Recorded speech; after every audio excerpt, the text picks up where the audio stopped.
আসসালামু আলাইকুম ওয়া রাহমাতুল্লাহি ওয়া বারাকাতুহু। কি অবস্থা সবাই, কেমন আছেন? আশা করি আপনারা সকলে ভালো আছেন। নিয়ে আসলাম আপনাদের জন্য কি ছিল আমার অপরাধ গল্পের পার্ট 6। আর গাইজ, যারা যারা মিথ্যে অভিযোগ গল্পটা দেখতে চাও তারা ফেসবুক পেজে যাও, ডিসক্রিপশন বক্সে ফেসবুক পেজের লিঙ্ক দেওয়া আছে, ওইখান থেকে যাই ফলো দিয়ে দাও।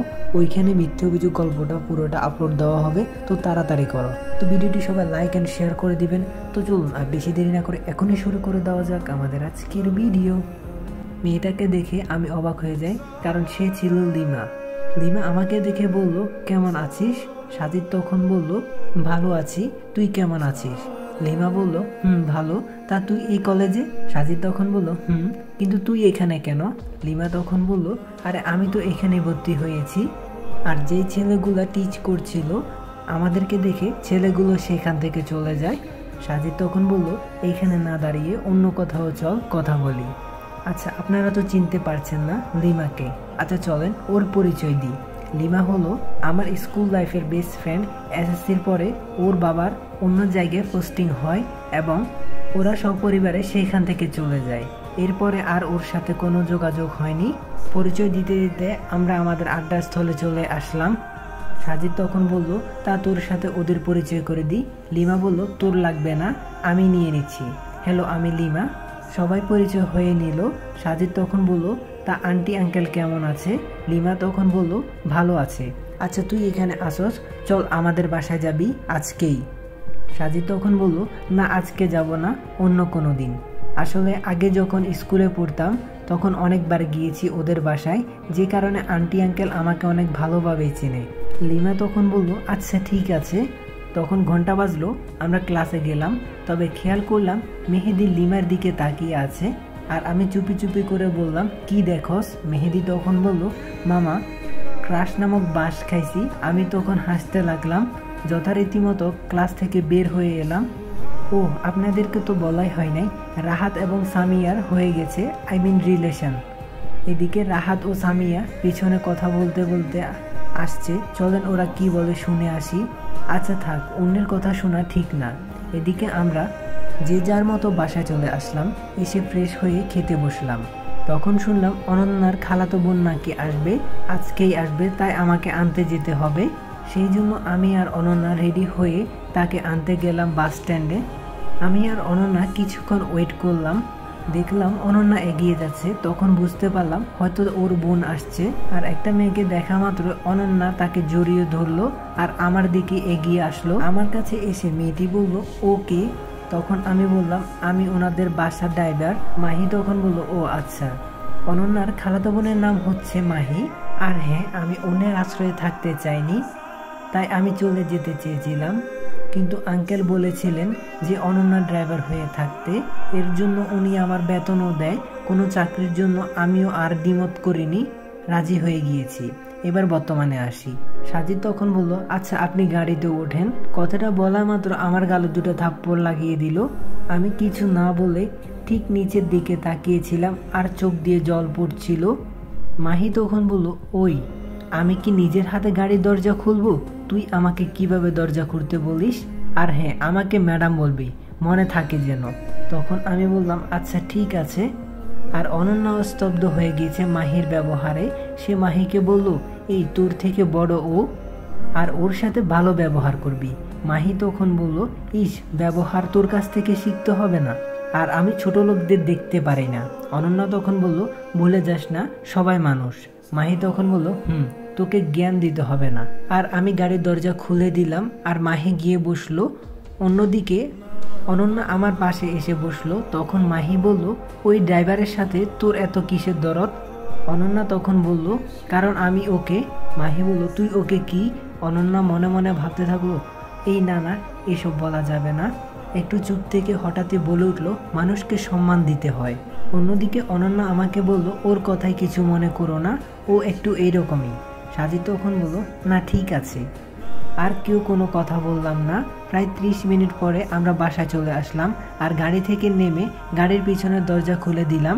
মাহি নেমে গেল আর আমি ওর জিনিসপত্র নিয়ে ওর রুমে গেলাম। রুমে ওর জিনিসপত্র রেখে আমি আমার রুমে চলে আসলাম। এসে ফ্রেশ হলাম। বিকেলে আমি ছাদে গেলাম, গিয়ে দেখি অনন্যা আর মাহি দুজনেই আছে। আমি চলে আসবো এমন সময় পিছন থেকে ডাক দিল মাহি আর বলল, এই ড্রাইভার এদিকে আয়। আমি ওদের কাছে গেলাম। মাহি তখন বলল, তুই এইখানে কেন? তখন আমি বললাম, আপনারা এখানে আছেন আমি তা জানতাম না, না হলে আমি আর আসতাম না। মাহি তখন বলল, নেক্সট টাইম যেন আর কখনো এমন না হয়। তখন আমি বললাম, আচ্ছা আর হবে না। ঠিক তখনই অনন্যা বলে উঠল, ও আসবে না মানে কি? ও এইখানে আসবে, তাতে কোনো সমস্যা নেই। সাজিদ আর সেখানে কোনো কথা না বাড়িয়ে সেইখান থেকে চলে আসে। আর এসে ভাবতে থাকলাম, আমাদেরও তো অনেক জমি আছে, তা তো এদের থেকেও অনেক বেশি। আর মাহি আমাকে এত অপমান করছে, সবই আমার কপাল, কিছুই করার নেই। কিছুক্ষণ পরে সন্ধ্যা হয়ে গেল, তাই আমি নামাজ পড়তে বসলাম। রাত্রে আঙ্কেল অফিস থেকে এসে ফ্রেশ হয়ে খাবার খেতে বসলো এবং আমাকে ডেকে পাঠালো। আর আমি আসার পরে মাহি বলল, এই ড্রাইভার আমাদের সাথে খেতে বসবে? ঠিক তখনই আঙ্কেল বলে উঠল, ও তোমার থেকে বড়, সম্মান দিয়ে কথা বলবে। মাহি তখন বলল, আচ্ছা ঠিক আছে। মাহি তখন মনে মনে বলল, তোর জন্য আমাকে অপমান করলো, আমি তোকে ছাড়বো না, আর আমি তোকে এই বাড়ি থেকে তাড়িয়েই ছাড়বো। এভাবে এক সপ্তাহ কেটে গেল, কিন্তু মাহি আমাকে সহ্য করতে পারে না। আর অপরদিকে অনন্যা আমার দিকে অনেকটা দুর্বল হয়ে পড়েছে। পরের দিন কলেজে যাচ্ছিলাম। অনন্যা তখন বলল, আজকে কলেজের ছুটির পর এক জায়গায় যাব। ওর সাথে কথা বলতে বলতে কলেজে চলে আসলাম। যথারীতি মতো প্রতিদিনের মতো আজকে আড্ডা করা হলো না। আমি লিমাকে বললাম, শুন, তোর কি বয়ফ্রেন্ড আছে? লিমা তখন বলল, না নেই, কেন? তখন আমি বললাম, তাহলে তো ভালোই হলো। আর হ্যাঁ, মেহেদি তোকে লাইক করে, তোর কি ওকে ভালো লাগে? লিমা তখন বলল, করা যায়, খারাপ না। আচ্ছা তুই ওকে বলে দিস, আমি রাজি। তারপর ঘন্টা পড়লো, আমরা ক্লাসে চলে গেলাম। আর অনন্যা আমাকে দেখে বলল, ওর সাথে কি কথা বলছিলে? আমি তখন বললাম, একটু ওয়েট করো, জানতে পারবে। অনন্যা একটু অবাক হয়ে যায়, কিন্তু আমি তাকে তাও কিছু বলিনি। আমরা ক্লাস করার পর সবাই বের হতে আমি তখন বলে উঠলাম, আজকে কেউ যাবি না, মেহেদি ট্রিট দিবে। আমার কথা শুনে সবাই খুশি, কিন্তু কেউ জানে না কি কারণে ট্রিট দিবে, এমনকি মেহেদিও জানে না। মেহেদি তখন বলে উঠল, কি কারণে আমি ট্রিট দিব? সবাই বলল, কি কারণ? তখন আমি বললাম, আরে মামা, লিমা রাজি হয়ে গিয়েছে। তখন সবাই এক দৃষ্টিতে তাকিয়ে আছে আমার দিকে, আর দেখলাম লিমা লজ্জায় নিচের দিকে তাকিয়ে আছে। তখন আমি বললাম, আরে এভাবে তাকিয়ে থাকবি নাকি, ট্রিট নিবি? সবাই তখন বলল, আরে অবশ্যই নিব। অন্যদিকে রাহাত বলছে, আজকে তোর পকেট খালি করব, আমার বেলায় মনে আছে? রাহাতের কথা শুনে আমরা সবাই হাসতে থাকলাম। মেহেদি তখন বলল, আমার কপালে আজকে খারাপই আছে। তারপর আমরা একটা রেস্টুরেন্টে গেলাম, যে যার যার মতো খাবার অর্ডার দিলাম। খাবার শেষে মেহেদি বিল দিল, আর আমরা যে যার মতো সবাই বাসায় চলে আসলাম। আর পরের দিন মাহি চলে গেল, আর আমি মনে মনে বলছিলাম, এতদিনে আমার জীবনটা জাহান্নাম করে দিচ্ছে, চলে যাওয়াতে বাঁচলাম। আর এভাবে চলছে আমার জীবন। কলেজে যাওয়া, মাঝে মাঝে ঘুরতে যাওয়া, বাড়িতে মাঝে মাঝে কোনো কাজ করা, দেখতে দেখতে এভাবে 2 মাস চলে যায়। এখন আঙ্কেল আন্টি আমাকে নিজের সন্তানের মতো মনে করেন। যদিও আন্টি প্রথমে একটু আমার দিকে খারাপ নজর দেখতেন, কিন্তু এখন আমাকে অনেক ভালোবাসে। অপরদিকে অনন্যার ভাব দেখে বোঝা যায় সে আমাকে ভালোবাসে, কিন্তু মুখ ফুটে কখনো বলেনি। যদিও আমি ওর প্রতি অনেকটাই দুর্বল হয়ে পড়েছি, কিন্তু তা কখনো বলা যাবে না, কারণ আমার নিজেরই এখন কোনো অস্তিত্ব নেই। সেইখানে ওকে কিভাবে নিব আর কিভাবে বা বলবো? যারা আমার বিপদের সময় আমার পাশে ছিল, যারা আমার খাওয়া থাকা সব করছে, আমি তাদের সাথে কিভাবে এমন করি? এটা কখনোই করা যাবে না। জানি না কপালে কি আছে। যাক, অনেক কথা বলে ফেলেছি, এখন গল্পে ফিরা যাক। পরের দিন সকালে উঠে আমি সারপ্রাইজ, কারণ আঙ্কেল আমাকে বলল ওনার সাথে অফিসে যেতে হবে, যেই কারণে আমি তাড়াতাড়ি করে রেডি হয়ে নিলাম। আজকে আর কলেজে যাওয়া হবে না, তাই অনন্যা একাই চললো। আঙ্কেল তখন আমাকে বলল, চলো এখন। তারপর আমি আর আঙ্কেল ওনার গাড়ি নিয়ে রওনা হলাম অফিসের দিকে। জ্যামের কারণে অফিসে পৌঁছতে একটু লেট হয়ে যায়। আঙ্কেল ম্যানেজার সাহেবকে বললেন আমাকে অফিসটা ঘুরিয়ে দেখাতে, তাই আমি আঙ্কেলের সাথে দেখলাম অনেকের কাজের গতি স্লো, ঠিক মতো কাজ করছে না, কিন্তু আমি কাউকে কিছু বললাম না, শুধু দেখেই গেলাম। আর সম্পূর্ণ অফিস ঘুরে আঙ্কেলের রুমে পৌঁছে দেখলাম আঙ্কেল এখানেই আছে। তাই আমি আঙ্কেলকে বললাম, অফিসের লোকদের কাজের গতি অনেক কম। আঙ্কেল তখন বলল, ওদের তো সঠিকভাবে কাজ করা উচিত, বেতনও অনেক বেশি দেওয়া হয়। অন্যদিকে অনন্যা কলেজে চলে গেল আর আড্ডাস্থলে গেল। তখন রীতি তাকে বলল, কিরে সাজিদ আসলো না কেন আজকে? অনন্যা তখন বলল, ও বাবার সাথে অফিসে গিয়েছে। রীতি তখন বলল, ও আচ্ছা আচ্ছা, তোদের মাঝে কি? অনন্যা তখন বলল, আমাদের মাঝে কি হবে? রীতি তখন বলল, তোদের সম্পর্কটা কি সেটা বল। অনন্যা তখন বলল, আরে আমরা শুধু বন্ধু।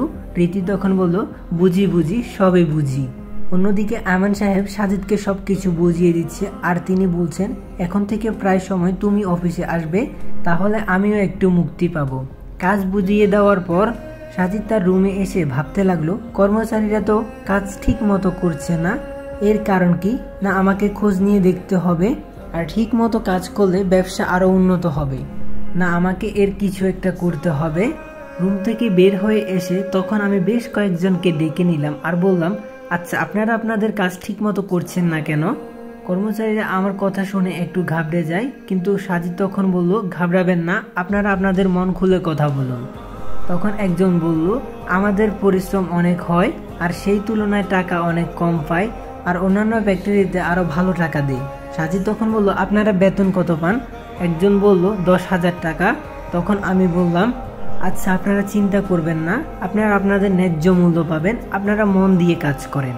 দেখেন, একটা কাজ যখন করবেন তখন ওই কাজটাকে সম্মান করতে হবে এবং সততার সাথে কাজটা করতে হবে, তাহলে দেখবেন একদিন ইনশাল্লাহ আরো ভালো কিছু পাবেন।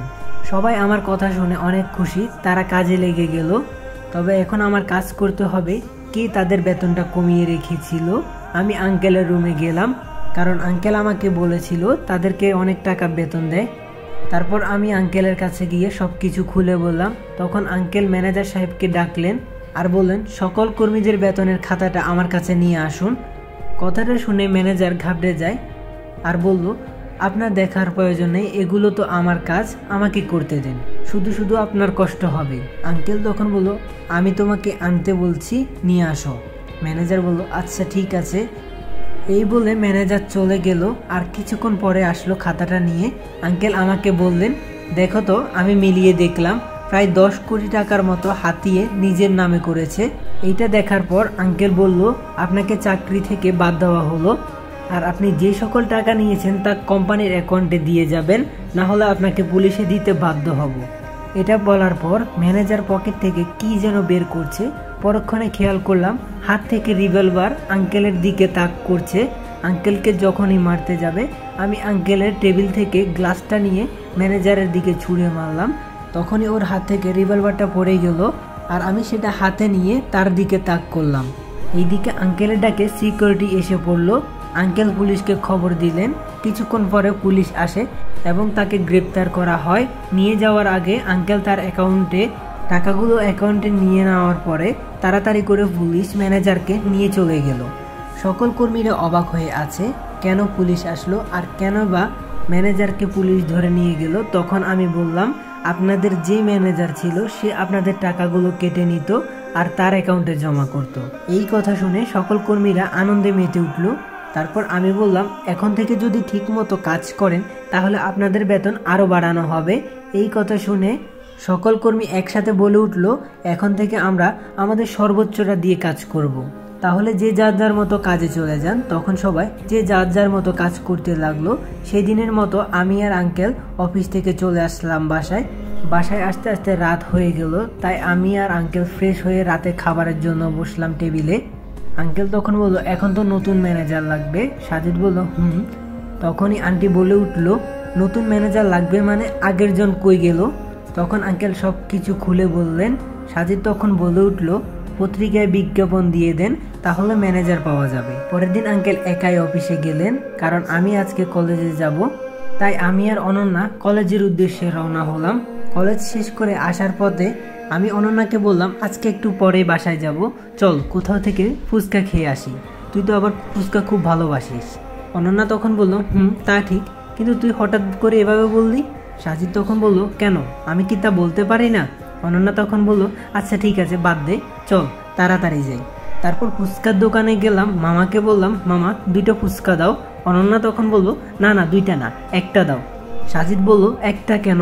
অনন্যা তখন বলল, একটা আমরা দুইজনে একসাথে খাবো, বুঝিস না কেন গাধা? সাজিদ তখন বলল, তা ঠিক আছে, কিন্তু কেউ দেখলে কি বলবে। অনন্যা তখন বলল, তো কার কি আসে যায়, আমরা একসাথে খাবো। তারপর সাজিদ বলল, আচ্ছা ঠিক আছে মামা, একটাই দেন। একটু পরে মামা ফুচকা হাতে দিল। সাজিদ যখনই ফুচকাটা হাতে নিবে তখনই অনন্যা বলে উঠল, একদম হাত লাগাবি না। সাজিদ বলল, কেন, তাহলে আমি খাবো কিভাবে? অনন্যা বলল, তোর খাওয়া লাগবে না, আমি তোকে খাইয়ে দিব। অনন্যার এমন কাণ্ড দেখে সাজিদ তো অবাক হয়ে যায় আর এক দৃষ্টিতে তার দিকে তাকিয়ে থাকে। সে কিছুই বলছে না, চুপচাপ অনন্যা যেভাবে বলছে সেভাবে করেই যাচ্ছে। অনন্যা ফুচকা খাচ্ছে, সাথে নিজেও খাচ্ছে। ফুচকা খাওয়া শেষে বাসার উদ্দেশ্যে রওনা হলাম। এদিকে অনন্যা শুধু বলতেই আছে, আমার ঝাল লাগছে, আমি আইসক্রিম খাবো। সাজিদ বলল, আচ্ছা ঠিক আছে, আমি আইসক্রিম নিচ্ছি। সাজিদ দোকানদারকে বলল, মামা একটা আইসক্রিম দেন। অনন্যা বলে উঠল, একটা কেন? সাজিদ বলল, দুইজনে তো একটাই খাবো, তাই আর কি। অনন্যা বলল, বাহ শখ কত, দুইটা নে, তাড়াতাড়ি নে। সাজিদ তখন অনন্যার কথা শুনে আর মনে মনে বলতে লাগলো, এই মেয়েটার মনে কখন যে কি আসে আল্লাহ ভালো জানে। তারপর সেখান থেকে দুইটি আইসক্রিম নিয়ে হাঁটতে লাগলো। হাঁটতে হাঁটতে বাসায় চলে আসলো। বাসায় আসার পরে দুইজনে ঘুমিয়ে পড়ে আর এভাবে সন্ধ্যাটা কেটে যায়। রাতে খাবার পরে সাজিদ ভাবতে লাগলো সেই দিনের ঘটে যাওয়া ঘটনা, সাজিদকে মিথ্যে অপবাদ দেওয়ার কারণ। মনে মনে বলছে, ভাইয়া আমার সাথে কেন এমন করলো, আমি তো কিছুই করিনি, যে কারণে আমাকে বাসা থেকে বের করে দিল, তাও আবার কোনো এক মিথ্যা অপবাদে। আমি কি আর কখনো আবার আগের জায়গায় যেতে পারবো না? সারা জীবন কি এভাবে থাকতে হবে কোনো এক মিথ্যা অপবাদ নিয়ে? কি ছিল আমার অপরাধ? এটা চিন্তা করে চোখে জল চলে আসলো। চোখ এটাও বিশ্বাসঘাতক হয়ে গেছে। কান্না করতে না চাইলেও এখন জল চলে আসে।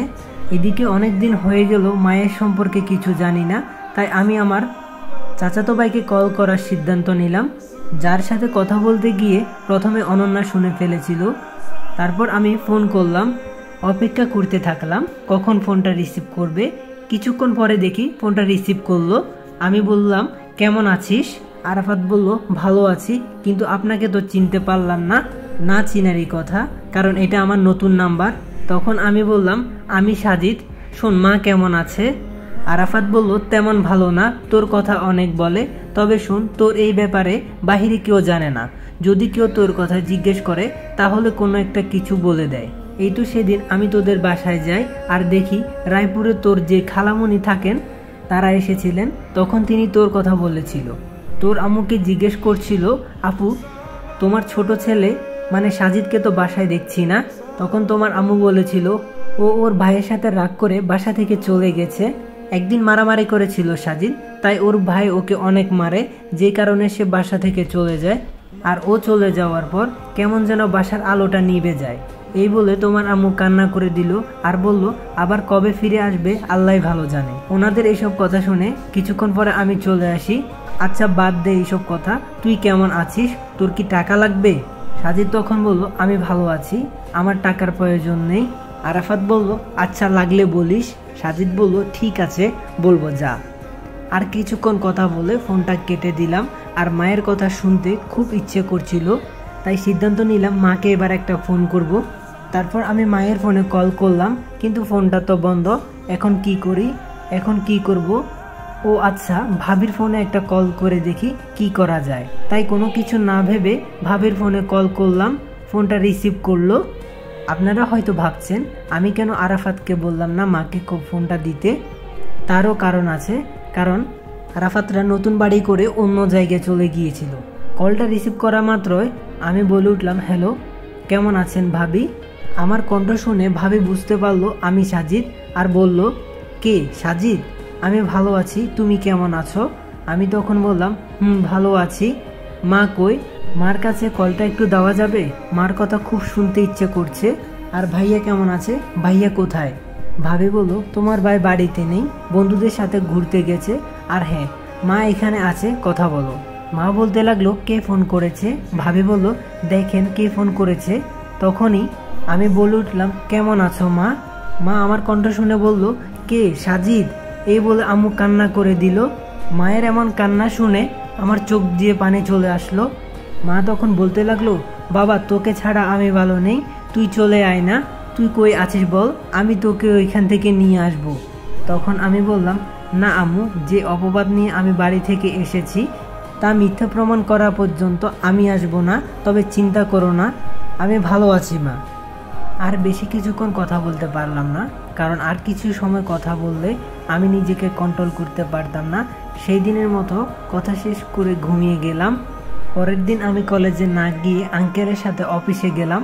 অফিসে গিয়ে আমি তো দেখে অবাক। তো গাইস, আপনাদেরকে কিছু কথা বলি। কালকে রাতের প্রায় 3:30 পর্যন্ত গল্পটা লিখে ভয়েস দিছি, তারপর সকালে আবার উঠে এগুলো এডিট করছি শুধুমাত্র আপনাদের ভালোবাসার জন্য। আপনারা আমাকে ভালোবাসেন, আমি আপনাদেরকে অনেক ভালোবাসি। সবাই দেখি 20 মিনিট ভিডিও চাই, অনেক কমেন্ট করছে, আমি আর না দিয়ে পারলাম না। তো সবাই একটু বেশি বেশি করে গল্পটাতে শেয়ার করো, কমেন্ট করো, আর যারা নতুন আছো তারা প্লিজ চ্যানেলটা এখনই সাবস্ক্রাইব করে দাও। আর সবাই পেজে গিয়ে ফলো দিয়ে আমাকে মেসেজ দাও। আশা করি ইনশাআল্লাহ আজকে সবার অ্যান্সার দিব। আর আমার যদি কোনো ভুল হয়ে থাকে সবাই আমাকে ক্ষমা করে দিবেন। এই যে যদি 1K ফলোয়ার হয়ে যায় খুব ভালো ভালো গল্প আসবে। তো সবাই তাড়াতাড়ি পেজে গিয়ে ফলো দিয়ে দাও। আর আজকের এই ভিডিওতে যত পারেন আপনারা কমেন্ট করে দিবেন। তো খুব তাড়াতাড়ি নেক্সট পার্ট আসবে। ততক্ষণ পর্যন্ত সবাই ভালো থাকবেন, সুস্থ থাকবেন। খোদা হাফেজ।